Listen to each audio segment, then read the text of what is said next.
Spook might just be the first Australian Yowie movie in existence. It's the oldest one I've seen anyway, coming out in 1988. It follows a family of 4 who head out into the woods for a camping trip they soon won't forget. Sound familiar? Yeah, it's the plot for every Bigfoot movie in existence. But hey, it's nothing if not consistent.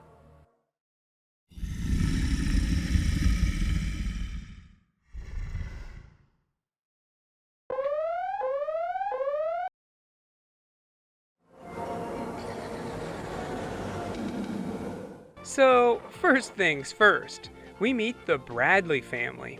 Simon, Carol, and their 2 kids, Jill and Rick. Simon is some big shot architect that always has his nose to the grindstone working. This trip into the woods is his attempt to fix that. First, they have to stop at a gas station. Is it even a horror movie if there isn't a gas station scene? Well, at first it looks like the place is abandoned, but eventually Carol finds the attendant, who's a total perv, by the way.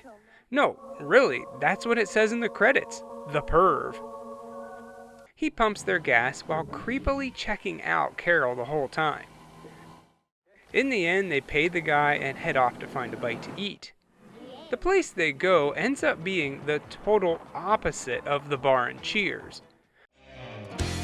Sometimes you wanna go where everybody knows your name. No one talks to him, and no one certainly knows their name. The server doesn't even want to take their order. She's not going to get a very good tip. Anyway, Simon asks for directions to Mars Road, which does pique the interest of one of the locals, Stan Burton. He warns them not to go up there, and to just turn around now. But this family is bound and determined to have their vacation. So reluctantly, they're given the directions to the cabin. Follow that road through till you strike Mars Road. When they get there, they can see that this place needs a little work. To make matters worse, the perv followed them there. While the kids goof around in a nearby creek, we see that their parents aren't in the best relationship, and they're basically staying together for the kids. Simon says that his life was handed to him, and he's only following in his father's footsteps, as they're both architects. Oh, boo-hoo, it's hard for me to feel bad for such a rich, pretty boy that had his life handed to him on a silver platter. Simon continues to bury himself in the hole when he says that she only married him because he had money, which obviously Carol takes offense to. Later on, Dad plays some golf and he hits the balls into the woods, where a Yowie is watching him. Oh, come on, how did he not see it? That night, the kids are settling down, reading about the local wildlife population, when Rick makes an interesting observation. They haven't seen anything this whole trip. No kangaroos, no koalas, only the fish in the water. Strange. As they go to bed, there's a knock at the door. The local ranger, Jack, checking in on him. He tries to get the family to leave, even offering them a nicer cabin on the other side of the mountain. But Simon doesn't want to go, and at this point, I don't blame him. No one has flat out said that you can't stay here because of the monsters in the woods. Because, well, they wouldn't believe him. But the family can consider this their first warning. That night, Carol goes outside for some fresh air, but something is following her. It's Bigfoot! Ah! Oh, wait. It's just Simon with his shirt off. They bicker back and forth a bit and then eventually go to bed. But they are being watched. The next morning, Simon goes into town for supplies, and the kids go back to the creek to play, leaving Carol all alone. Well, mostly alone. She still has the perv watching her. While Carol walks around trying to find the perfect tree to draw, the kids spot something along the bank that freaks them both out, and they run back to the cabin. Back to Carol, who gets attacked by a bunch of birds for really no reason at all. She takes off, running right into the perv as she goes. Simon comes home to see the family spooked. Eh? See what I did there? Spooked? It's the name of the movie. Anyway, they all want to leave. If not for the general uneasiness of the place, then for the perv wandering around. But Simon is adamant that they stay, saying that it takes time to get used to a new place. They yell and fight for a bit, with Simon storming off. Outside, we see Ranger Jack watching them from a distance. But unlike the perv, I think he has good intentions.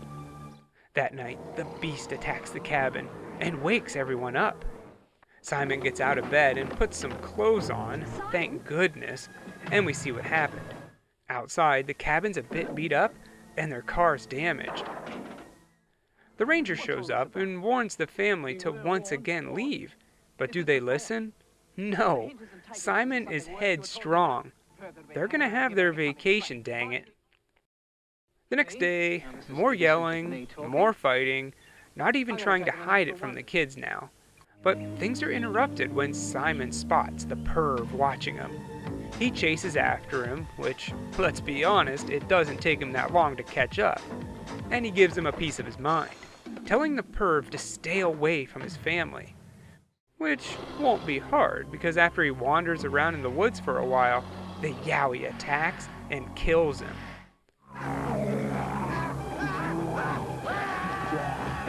Fed up with her husband's insistence on staying in the cabin, and she still thinks that the perv is alive, Carol heads into town to buy a gun, to at least help her sleep at night. Burton finds the perv's body, and him and the ranger discuss what to do. Did they call the real cops and report it? Tell them that a monster's in the woods that's killing people and just get laughed off the phone? Or hide the body? Which one do you think they'd do? Back at the cabin, the D word is brought up. Divorce. Luckily, they don't get a chance to talk too much more, because Ranger Jack pops by to come clean. He finally tells them something is out in the woods, and that they need to leave now. But, like you would expect, the family doesn't believe him. Even though, they should. All the signs are there, but they agree to stay at least one more night. And that's all the creature needs, because tonight is when it will attack. Right before, however, for some reason, Jill wakes up and takes the bullets out of the gun and hides them. Why? I don't know, maybe she was afraid her mom was going to shoot her dad or something? I don't know. Right on cue, the windows start breaking and the walls come down. This rickety old cabin can't take much abuse. Simon grabs the gun, but as we mentioned, it's out of ammo, so it doesn't really do him any good at the moment. What does seem to work, for some reason, is when Carol lights a stick on fire and waves it in the creature's general direction. Oh, scary! But that doesn't stop it for long, and it comes back. This time they splash some hot water on its face, and again it runs away. But wait, there's more, and it returns. Persistent little booger. At this point, they found the ammunition and take aim, firing at the beast. And to my surprise, we actually get to see the Yowie. I honestly thought that we were only going to get POV shots the whole movie, and that they didn't even bother making a costume. But no, they finally delivered. Well, the gun jams and it comes into the cabin.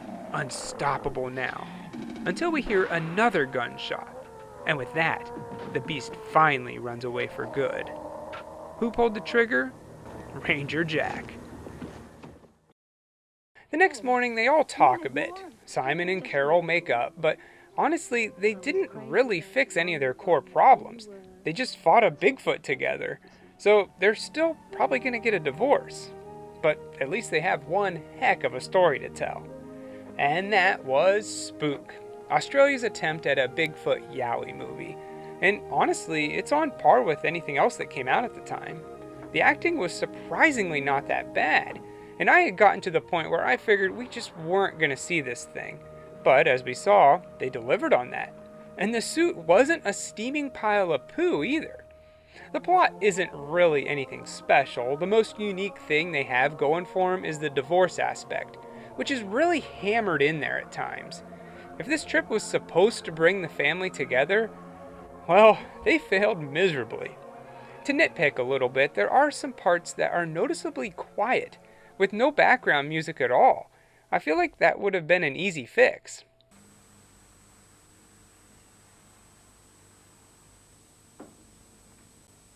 Another thing that sort of bothered me is that Simon isn't a likable guy. I mean, he admits that his life was handed to him and he hasn't had to struggle for much. So I see his family and just kind of assume the same thing. Spoiled rich kids.